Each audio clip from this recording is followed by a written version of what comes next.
if you're moving 10 miles an hour, but your tires are spinning 10.4 miles an hour, that's like the maximum grips. See, I got wheel spin there. Shall we say the thesis of this video is how you can drive a high horsepower car and basically not get in trouble.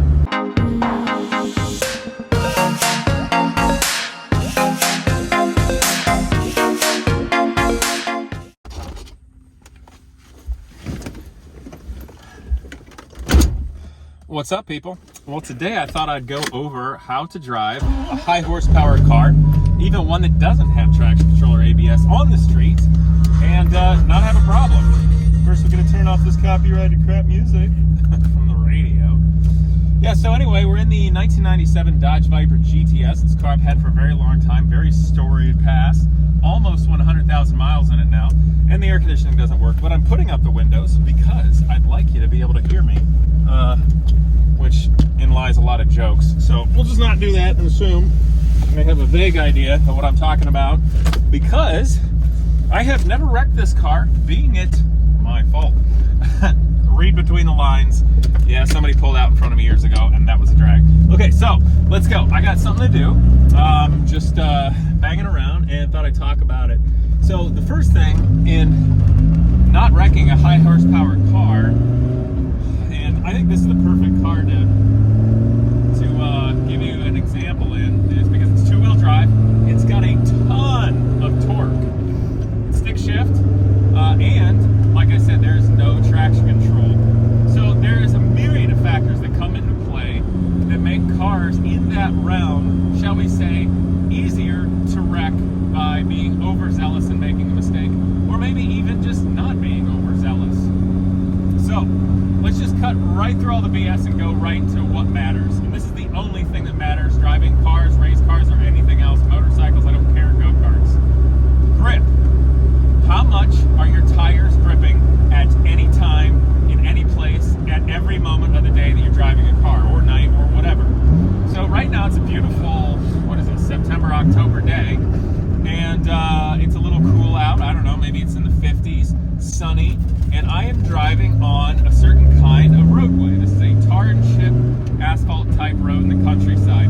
They're typically not that perfectly smooth. They have varying degrees of friction because, you know, some might be more tar, some might be more rocky, and it might vary, and there is undulations.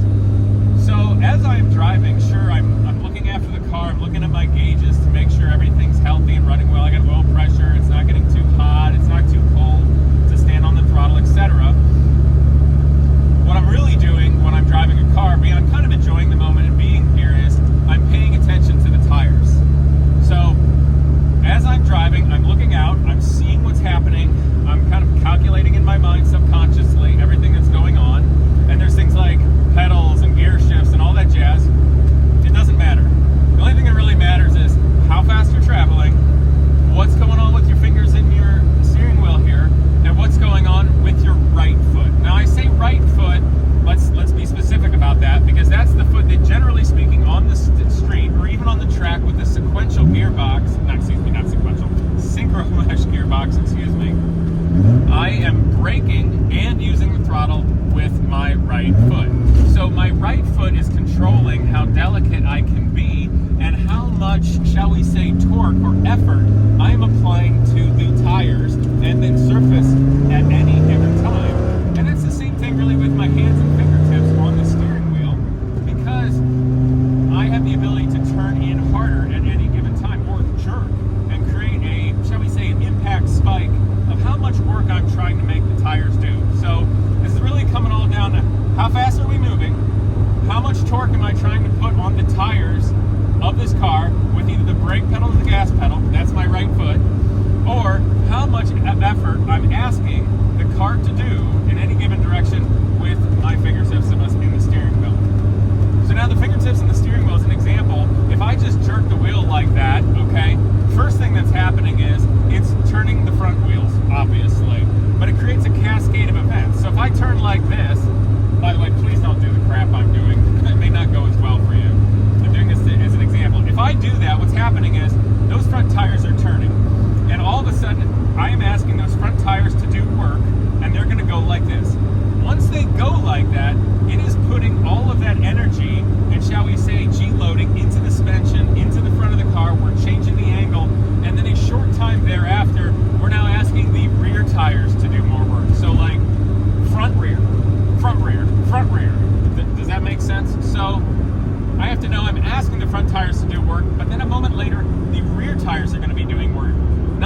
because I am doing anything directly to apply force into them, be it with the steering or with my brake or gas pedal, but because it has to do with the speed and the direction we're going. When I turn the wheel like that in the front wheel, I'm G-loading to an extent and asking the front tires to do work. But then it translates that energy into the rear, and now the car is taking, this is what racers call taking a set in a corner. So if I go in a corner, it doesn't matter what, with how, with a go-kart, motorcycle, or anything, I'm going to set that vehicle into the corner, and it is going to G-load all of the tires, okay? Because we are now in the corner. So the moment the rear tires start doing work in a turn, doesn't matter if you're accelerating or decelerating, you have now taken a set, okay? And they can only do so much work. Now, it doesn't matter whether you're driving a weird old clapped out Dodge Viper, a Lamborghini, or a Toyota Camry. It's all the same. You got a gas pedal, a brake pedal, you got a steering wheel, and you got 4 tires, okay? Bikes are a little different, but let's be honest, they're pretty much the same thing in a lot of ways. So you're asking them to do a certain amount of work. So you as the driver, it's your job to vibe with the car and understand the dynamics of any given time.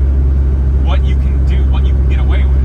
So if I slow down right now, if I just lay on the brakes, that's about the edge right there without locking them up. And I did it without downshifting at all because I just wanted to show it. But if I slow down here, I'm not going to pop the clutch into a burnout. That's silly. Any idiot can do that. But if I just roll in the throttle, see, I got wheel spin there. And yep, second gear, I got enough grip that I can do it with it being, the tire's really sticky and wide. So in first gear, I was rolling into it. I didn't just go wha-bam. Because shall we say, the thesis of this video is how you can drive a high horsepower car and basically not get in trouble. The basic way for you to not get in trouble at any time is don't break the tires loose. Okay, that's with torque under braking or acceleration. Don't break them loose. And then when you're turning or taking a set, don't ask the tires to do more work than they are able given the conditions. That's it. That's how you don't screw up. And if you don't do those things, you're never going to lose control of the vehicle. It's never going to be sliding or skidding because you're fully within its grip. And in that circumstance, if that's what you do and you're never sliding the vehicle, then you're never going to have to worry about wrecking it unless you're an idiot and just drive into something or some idiot drives into you, which happens now and then. But so in the circumstance of when I was accelerating hard in first gear, I didn't pop the clutch. I don't need to. I could just roll into the throttle and give it enough power and torque to the wheels to spin them. In first gear, as the RPMs came up to, like, say, 3,800 RPMs, and we're getting to the maximum torque, it was applying enough to the asphalt that it broke loose. And I could tell and hear and feel that where that limit is, and all of a sudden, it starts picking up in RPMs and sound faster than what the car is accelerating. And that's when I know, under acceleration, it's breaking loose. Of course, this car is a little loud, and I get a lot of feedback, so it's a little easier for me to tell versus something, let's say, has fully bone stock mufflers and is really boring and overly, shall we say, insulated and stuff. This car gives me a lot of feedback, in a way, something that a race car would, because there's no insulation, there's nothing like that. It's full feedback to the driver. So as it broke loose, and I was sensing that it was going to, because I was looking for that edge, and I knew that I was pointed straight, and I was being right, everything was good. As it started to break loose, I didn't just snap off the throttle. Don't do that. The snapping on and off the throttle or the brakes, that's where you get into trouble.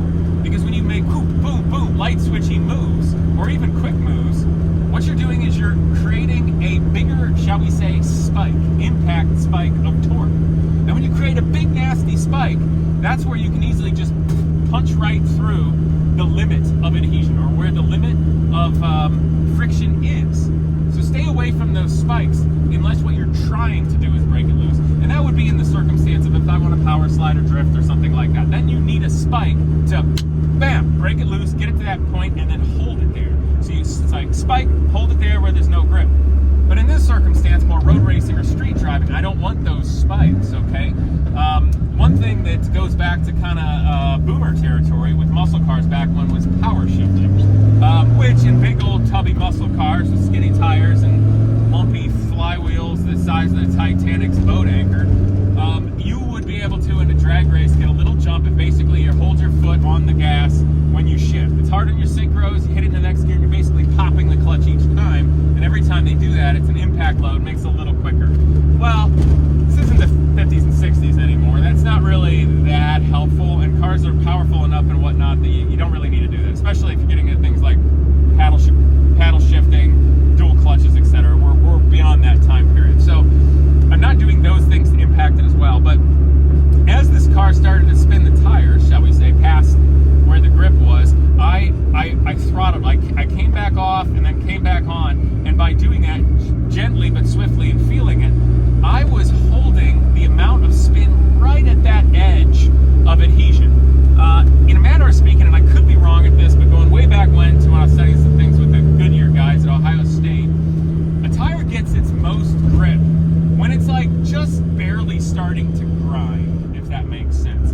If your tire is totally planted, you're not using all of it. You need to be like at the limited adhesion right as it starts to break loose, just like ever so slightly past where it's breaking loose, where like if you're moving 10 miles an hour, but your tires are spinning 10.4 miles an hour, that's like the maximum grip. So when you're racing, whatever it is, you're trying to dance and smooth and caress that line of adhesion, whether it's creating torque into the brakes or the gas, or whether it's your front, what you're asking your front tires to do work-wise with the steering wheel, or when you're taking a set with the front or the rear. Now, for the sake of this discussion, that's about all I can tell you guys, and that's where I want to keep it, because I want you to think about that.